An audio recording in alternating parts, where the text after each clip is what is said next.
اچھا جی، اس ویک تو ہم خود ہی کرنٹ افیئر بن گئے اس حوالے سے. آپ کو پتا ہے کہ میری برتھ ڈے کا دن آتا ہے 4 اکتوبر کو.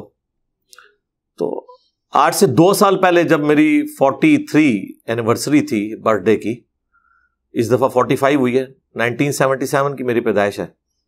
تو لوگوں نے جو ہے وہ مختلف قسم کی ایکٹیویٹیز سوشل میڈیا کے اوپر پرفارم کی. مجھے پتا چلا، میں نے 2 سال پہلے بھی منع کیا تھا اس قسم کی حرکتوں سے. آپ لوگ تو اپنی محبت میں اس چیز کا اظہار کر رہے ہوتے ہیں، لیکن آپ کو آئیڈیا نہیں ہے کہ اس کی وجہ سے دعوت کا نقصان ہوتا ہے. وہ لوگ میرے کھاتے میں ڈال دیتے ہیں. اس لیے میں چاہ رہا ہوں کہ ویڈیو میں یہ کلیریفیکیشن بھی دے دوں اس حوالے سے کہ میرا کسی قسم کی اس طرح کی ایکٹیویٹی سے کوئی لینا دینا نہیں ہے. ہاں، جو لوگ اپنے بزرگوں کی کر رہے ہیں، وہ باپا جانی کرتے ہیں، تو ظاہر ہے آفیشلی وہ اپنے سامنے کرواتے ہیں 26 رمضان کو. تو ہم نے تو سامنے نہیں کروائی، ہم تو کنڈیم کرتے ہیں. ہماری کوئی چندہ بک نہیں ہے، کوئی مسجد نہیں ہے، کوئی مدرسہ نہیں ہے، اس لیے کہ ہم نے چندے بھی آپ کو دینے ہیں، بچے بھی آپ کے مدرسوں میں جانے ہیں، نمازیں بھی آپ کے پیچھے پڑھنی ہے. ہم آپ کو مسلمان سمجھتے ہیں، خواہ بریلوی ہوں، دیوبندی ہوں، اہل حدیث ہوں، خواہ شیعہ ہوں. تو مسلمان جب سمجھ رہے ہیں تو ہمیں لہٰذا سے کوئی اس طرح کی ایکٹیویٹی پرفارم کرنے کی ضرورت ہی نہیں ہے. تو میرے نام کے اوپر جو بھی اس قسم کی حرکت کرتا ہے، میں اس سے اعلان برات کرتا ہوں. اسی طریقے سے میں نے سختی سے منع کیا ہوا ہے کہ ہماری جو ویڈیوز ہیں، جو ویڈیوز ہمارے آفیشیل پلیٹ فارم سے اپلوڈ ہوتی ہیں، ان کے اوپر کوئی شخص بھی ویڈیو ایڈ نہ چلائے. مونیٹائزیشن سے ہم نے کبھی بھی منع نہیں کیا، صرف کا اسکروٹنگ کر لیں، امیجز والا اشتہار آئے، لیکن ویڈیو اشتہار کیٹاگوریکلی اس سے بچیں. اس کی وجہ یہ ہے کہ حلال پروڈکٹ کے اشتہار میں بھی وہ بے پردہ عورتیں لے آئیں گے. تو کوئی شخص یہ گوارا کرے گا کہ بے پردہ عورتوں کو دکھا کے اس کی کمائی کھائے، تو ویڈیو ایڈز میں ہی ہو رہا ہوتا ہے. اس لیے میرا اعلان برات ہے، اور ہم نے کچھ لوگوں کو سٹرائکس پھر بھیجی ہیں، پھر وہ لائن پہ آئے ہیں تو پھر ہم نے وہ سٹرائک واپس لے لی ہیں. ادروائز چینلز بھی ڈیلیٹ ہو سکتے تھے. 7 دن کا ٹائم ہوتا ہے. ویسے تو ڈائریکٹ بھی ڈیلیٹ کروائی جا سکتی ہے، لیکن 7 دن کا ہم ٹائم دیتے ہیں. تو یہ اس قسم کی جو حرکتیں کر رہے ہیں، میں انہیں دوبارہ وارن کر رہا ہوں کہ وہ اپنی ان حرکتوں سے باز آ جائیں. مجھے یہ بھی پتا چلا ہے کہ سوشل میڈیا کے اوپر بعض لوگوں نے میرے نام کے اوپر فیک اکاؤنٹ بنائے ہوئے ہیں، اور وہ صحابہ کرام علیہم رضوان کے بارے میں یا لوگوں کے کھڑے کیے ہوئے بزرگان دین کے بارے میں گندے الفاظ استعمال کرتے ہیں، گالی گلوچ استعمال کرتے ہیں. تو میرا بالکل اعلان برات ہے. میں صرف اپنے پلیٹ فارم سے اپلوڈ ہونے والی ویڈیو کا ذمہ دار ہوں، اور جو کچھ میں نے ویڈیو میں بولا، اور وہ بھی کانٹیکسٹ کے ساتھ، سیاق و سباق کے ساتھ، اس کا ذمہ دار ہوں. نہ کسی پوسٹ کا ذمہ دار ہوں، نہ کسی غلط تھم نیل کا ذمہ دار ہوں، نہ کسی اسٹوڈنٹ کی ایکٹیویٹی کا ذمہ دار ہوں، اور نہ کسی جعلی اسٹوڈنٹ کی ایکٹیویٹی کا ذمہ دار ہوں کہ لوگ، یعنی ہمارے پلیٹ فارم پہ آپ کو پتا ہے وہ لوگ بھی جمع ہو گئے جو مولویوں سے متنفر تھے. تو وہ اس پلیٹ فارم کو بعض اوقات یوز کر رہے ہوتے ہیں اپنے مقاصد کے لیے. بعض اوقات جینوئنلی ہمارے اسٹوڈنٹس بھی اس طرح کی کوئی حرکت کر دیتے ہوں گے، یقیناً معصوم تو نہیں ہے، لیکن اللہ کے فضل سے یہ واحد پلیٹ فارم ہے. پہلے دن سے میں ان تمام چیزوں سے اعلان برات کر رہا ہوں. لیکن آپ دیوبند، بریلوی، اہل حدیث، شیعہ کے بابوں کو دیکھیں، وہ کبھی اعلان برات نہیں کرتے، الٹا اپنے سامنے اپنی اس طرح کی تعظیم کرواتے ہیں. وہ کبھی ان چیزوں کو کنڈیم نہیں کرتے. جو کنڈیم نہیں کرتے الٹا کرواتے رہے ہیں، ان کے بارے میں ان کا حسن ظن ہے. اور جو پہلے دن سے چیخ چیخ کے کہہ رہا ہے کہ یہ کام نہیں کرنا، اس کے بارے میں کہتے ہیں کہ نہیں، یہ کرواتا ہے. کتنی حیران کن بات ہے. جنہوں نے خود اپنی باتیں کروائی ہوئی ہیں ان کے بارے میں تو آپ ماننے کے لیے تیار نہیں ہے. جنہوں نے اپنے ناموں کے کلمے پڑھائے یا ان کلموں کو انڈورس کیا، ان کو تو آپ غلط کہنے کے لیے تیار نہیں ہے. جو بندہ بار بار کہہ رہا ہے کہ میرا کوئی لینا دینا نہیں اس مسئلے میں، اس کے بارے میں اس طرح گمان کرنا. میں نے اسی لیے مجلس 50 جو میرا انٹرویو تھا، جس میں 22 سوالات تھے 4 گھنٹے میں، اس میں نے ساری کلیریفیکیشن اپنی ذات کے حوالے سے دے دی ہوئی ہیں 8 سے آلموسٹ 4 سال پہلے. ویسے تو ہمیشہ سے دیتا آ رہا ہوں جب سے یہ ویڈیوز ریکارڈ ہونی شروع ہوئی ہیں، لیکن اب آپ کو پتہ ہے والیوم بہت زیادہ ہو گیا اس دعوت کا. ہمارے اس پلیٹ فارم کی وجہ سے صرف یہ نہیں ہوا کہ لوگوں کے سامنے اس پلیٹ فارم کی اتھینٹسٹی سامنے آئی ہے کہ ہر چیز ریفرنس سے بیان ہو رہی ہے. یہ تو ہوا ہی ہوا ہے, لیکن اس کا سائڈ بینیفٹ یہ ہوا ہے کہ باقی سارے فارغ ہو کے جائے. وہ آپ کوئی حدیث بھی بیان کر رہے ہو نا, لوگ کہتے ہیں نہیں ان کا تو پتہ ہی نہیں ہے, کہانیاں بیان کرتا ہے, پتہ نہیں حدیث ہے کہ نہیں. ان کی کریڈیبلٹی بھی ختم ہو گئی ہے, اور ظاہر ہے کہ ٹھیک ہی سمجھتے ہیں, 100 میں سے 90 باتیں غلطی بیان کرتے ہیں وہ, تو ان کی کریڈیبلٹی علیحدہ سے ختم ہوئی ہے. اور پھر آ کے علماء یہ کہہ رہے ہوتے ہیں کہ جی انجینئر صاحب بند کمرے میں بیٹھ کے جناب چھوڑتے رہتے ہیں. سرکار یہ جو ہم بند کمرے میں ایک کلپ چھوڑتے ہیں نا, آپ پوری زندگی میں اس طرح کا کوئی ایک کلپ بنا کے بتائیں جس میں قرآن و سنت کے حوالے لگے ہوئے ہوں.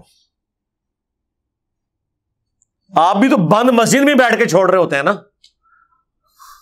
یہاں پہ بھی تو 250-300 بندہ موجود ہے نا. تو علمی کوئی بات کرے, حوالے لے کے آئے, ٹھیک ہے. انہوں نے اتنے بجٹ ہیں, ان کے چندہ بکس ہیں, مدارس ہیں, لیکن ان کو یہ توفیق نہیں کہ کوئی آیت حدیث بیان کر دیں, یا بیان کیے تو ڈسپلے کروا دیں کہ تاکہ کوئی کاؤنٹر ویریفائی کر لے کہ یار یہ لکھا بھی ہوا ہے کہ نہیں. اور جو بندہ ایک ایک چیز قرآن و سنت کے ریفرنس سے بتا رہا ہے, اور پھر ساتھ یہ اناؤنسمنٹ کر رہا ہے کہ اگر قرآن و سنت میں کوئی اور الفاظ لکھے ہوئے ہیں تو میں ان الفاظ کی طرف آپ کو گائیڈ کر رہا ہوں. اگر میں نے کوئی الفاظ کے چناؤ میں ایسے لفظ استعمال کیے جو اس روایت میں نہیں تھے تو میرا اس سے بھی لانے برات ہے, میرا اپنے سے بھی لانے برات ہے. بالمفہوم بعض اوقات کوئی ایسی چیز بیان ہو سکتی ہے نا, لیکن وہ آپ تحقیق کریں. بعض اوقات ایک طریق میں وہ الفاظ موجود ہوتے ہیں, دوسرے میں نہیں ہوتے. مثلا میں نے مسلم شریف سے ایک دفعہ ایک حدیث بیان کی کہ نبی علیہ السلام نے عبد الرحمن بن عوف کے پیچھے نماز پڑھی تھی. چونکہ قافلے میں نبی علیہ السلام پیچھے رہ گئے تو وقت نکل رہا تھا, تو صحابہ کرام نے عبد الرحمن بن عوف کو آگے کھڑا کیا, انہوں نے جماعت کروائی. جب ایک رکعت ہو گئی تو نبی علیہ السلام قافلے میں آ ملے, تو صحابہ کرام نے جو ہے وہ تصفیق کر کے یوں کر کے, کسی نے سبحان اللہ کہہ کے امام کو مطلع کیا کہ نبی علیہ السلام آئے ہیں تو مصلی چھوڑ دیا جائے. جس طرح کہ بخاری مسلم میں آیا حضرت ابوبکر نے کئی دفعہ مصلی چھوڑا ہے نبی علیہ السلام کے لیے, حالانکہ نبی علیہ السلام نے منع بھی کیا. بعد میں حضرت ابوبکر نے کہا کہ ابو قحافہ کے بیٹے کی کیا مجال کہ اللہ کے رسول تشریف لے آئیں اور وہ مصلی پہ کھڑا رہ جائے. عبد الرحمن بن عوف کو نبی علیہ السلام نے منع کیا تو وہ منع ہو گئے اور وہ اپنی نماز کنٹینیو کرتے رہے. نبی علیہ السلام نے پیچھے نماز کی, آپ کی ایک رکعت رہ گئی, سلام پھیرنے کے بعد آپ کھڑے ہو گئے, اپنی رکعت مکمل کی. تو صحابہ کرام استغفار پڑھنا شروع ہو گئے, ظاہر ڈر گئے کہ بھی اللہ کے نبی کی ایک رکعت چھوٹ گئی ہے, تو بہت بڑی ایکٹیویٹی تھی نا, آپ کے لیے تو شاید یہ چھوٹا سا معاملہ ہو.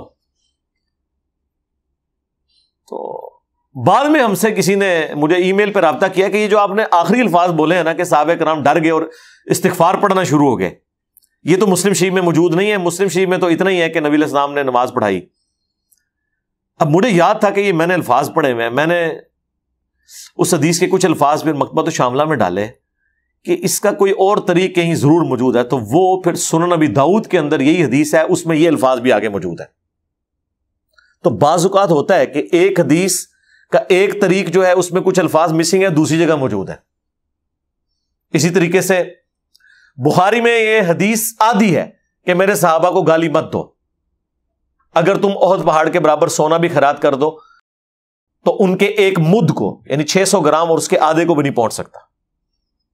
لیکن مسلم شریف میں یہ حدیث پوری ہے, وہاں پہ عبد الرحمن بن عوف کو گالی دے دی تھی خالد ابن ولید نے. حالانکہ خالد ابن ولید بھی صحابی تھے, لیکن وہ صلح حدیبیہ کے بعد کے صحابی تھے. حضور نے انہیں ڈانٹ کر کہا تھا کہ تم اب میرے صحابہ کو برا مت کو, اب تم اگر احد پہاڑ کے برابر بھی سونا خیرات کر دو, 7.5 کلومیٹر پہ پھیلا ہوا احد پہاڑ, اس کے برابر سونا, کیلکولیٹر فیل ہو جائیں, ارب ڈالرز قیمت اس کی بنے اس کے سونے کی, بلکہ اربوں ڈالر تو اتنے سے ایریے پہ پورا ہو جائیں سونے کی قیمت. اور جو سینئر صحابی عبد الرحمن بن عوف, ان کی ایک پاؤ کو نہیں پہنچ سکتی, 600 گرام نہ اس کے آدھے کو, ایک مد کے آدھے کو بھی نہیں. تو مسلم شریف میں پوری حدیث ہے.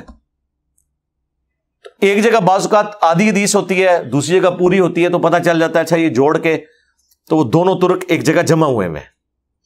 تو بعض اوقات ہم بیان اسی طریقے سے مسلم شریف میں حدیث ہے وہ کہ ایک صحابی نے حضور کے سامنے کہہ دیا من یطع اللہ ورسولہ فقد رشد ومن یعصہما فقد غوی, جو اللہ اور اس کے رسول کی اطاعت کرے وہ کامیاب ہو گیا, جس نے ان دونوں کی نافرمانی کی وہ بہک گیا. تو حضور نے فرمایا بئس الخطیب انت، کتنا برا خطیب ہے تو، تجھے چاہیے تھا کہ تو کہے وَمَن يَعْصِ اللَّهَ وَرَسُولَهُ فَقَدْ غَوَىٰ.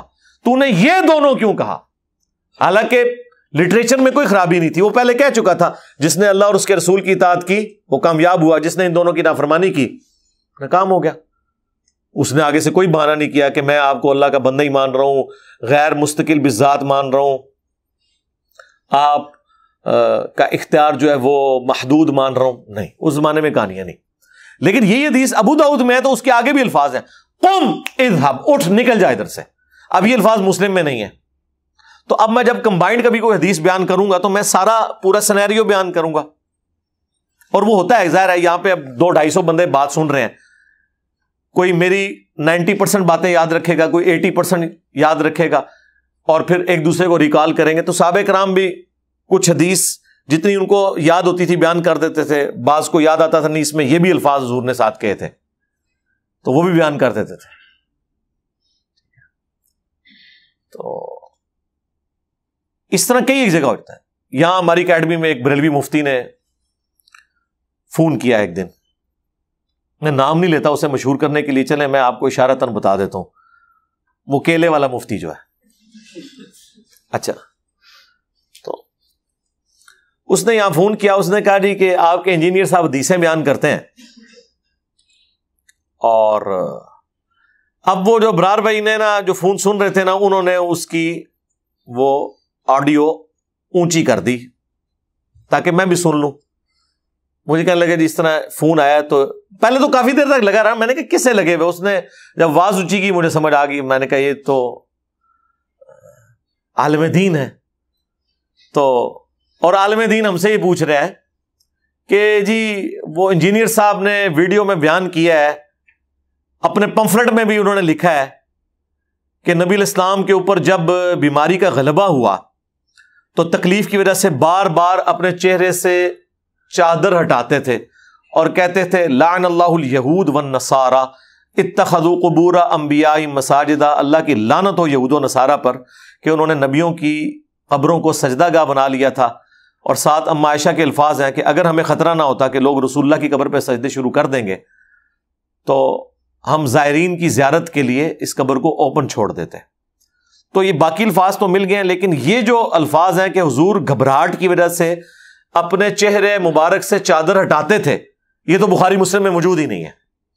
تو یہ رسول اللہ پہ جھوٹ باندھا ہے آپ کے انجینئر صاحب نے، انہیں کہ رجوع کریں. اب جس کو تھوڑا بہت بھی علم حدیث ہے نا تو اسے یہ بات پتا ہے کہ بخاری مسلم جو پرنٹ ہو رہی ہے نا عربی میں، اس میں ہر حدیث کے اینڈ پہ نا اس حدیث کے جو باقی طرق ہیں نا ان کے نمبر بھی لکھے ہوئے ہوتے ہیں. ایک جاہل آدمی بھی ڈھونڈ سکتا ہے جسے تھوڑا سا پتا ہے، اور ہمارا اسٹوڈنٹ ہے وہ، پر خیر جاہل تو رہے گا ہی نہیں، وہ تو مفتی کو بھی پیچھے چھوڑ جائے گا، لیکن علماء کو تو پتا ہوتا ہے. تو میرے پاس تو ریئل ٹائم وہاں عربی والی بخاری مسلم پڑھی تھی، میں نے کہا اس کو کہہ کے ذرا نمبر پڑھے، ہمیں تو پتا تھا. اس نے کہا جی پمفلٹ پہ یہ نمبر لکھا ہوا ہے، تو وہ پمفلٹ والا نمبر اس نے کہا کہ یہ دیکھو اس میں الفاظ کوئی نہیں ہے. تو میں نے کہا میں نے اس کو اشاروں سے کہا کہ اسے یہ بتاؤ کہ یہ اینڈ پہ نا وہ نمبر لکھے ہوئے. تو اس نے پھر اس کو بتایا کہ اس کے اینڈ پہ آپ دیکھ رہے ہیں باقی طرق کے نمبر بھی لکھے ہوئے ہیں، کیا آپ نے وہ چیک کیے؟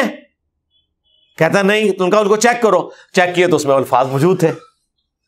ٹھیک ہے، تو ہم پہ فوراً الزام لگا دیتے ہیں کہ جی اے جناب کولوں گلا بیان کرتا ہے. ٹھیک ہے، پھر ہم پتہ ہے رجوع کر لیتے ہیں. جب رجوع کرتے ہیں تو وہ رجوع پھر بڑا خطرناک ہو جاتا ہے.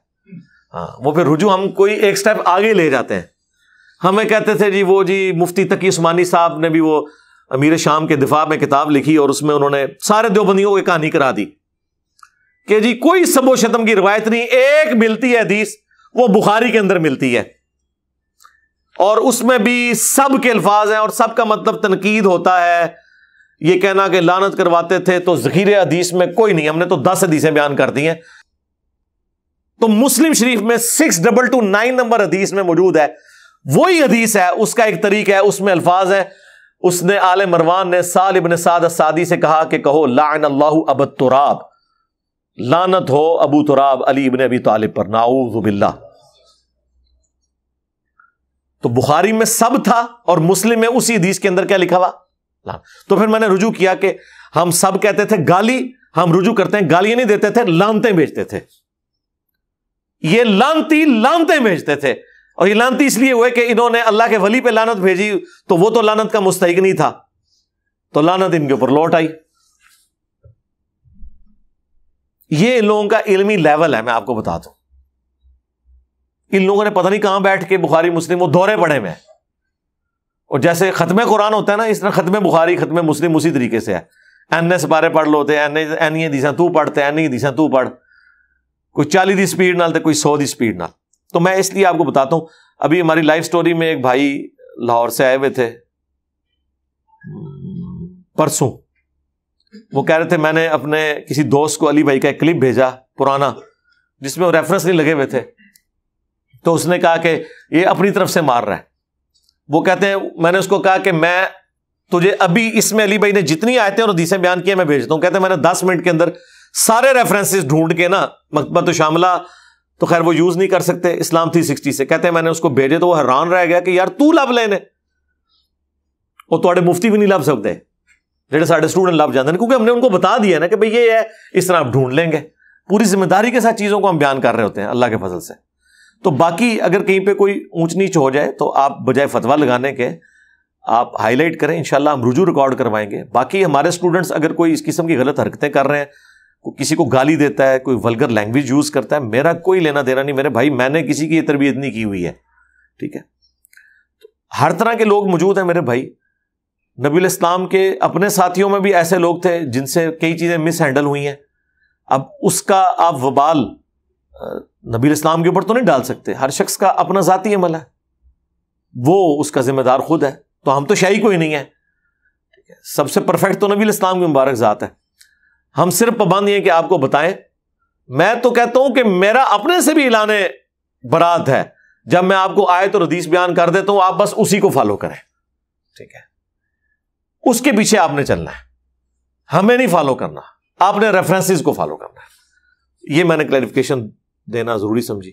صلو علی محمد وعلی محمد، اللہم صلی علی محمد وعلی آل محمد واصحاب محمد وازواج محمد وامت محمد اجمعین الی یوم الدین.